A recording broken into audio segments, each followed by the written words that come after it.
Feeling mo ba mag-isa ka lang?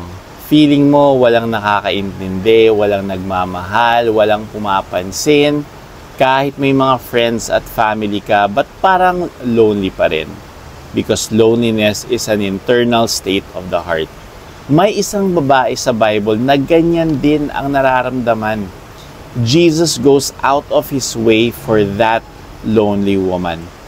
At ginawa niya rin yan para sa'yo.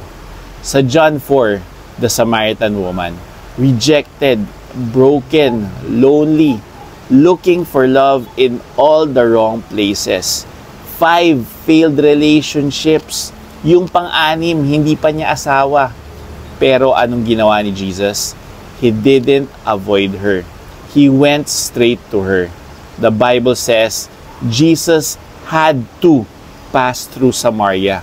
Greek word ng had to ay they, meaning divine necessity, a must-do mission. Ibig sabihin, He didn't accidentally meet her. He intentionally sought her. Jesus told her about the living water, grace, acceptance, unconditional love. And when he encountered Jesus, everything changed. Yung babaeng nagtatago, naging messenger ng good news. Yung lonely, naging full. Yung empty, naging overflowing.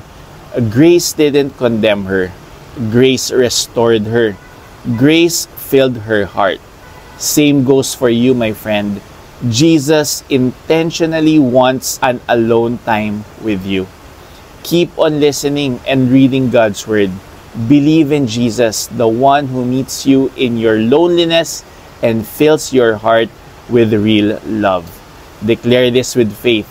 Jesus is with me. I am loved, seen, and never alone. Blessed to be a blessing. God bless.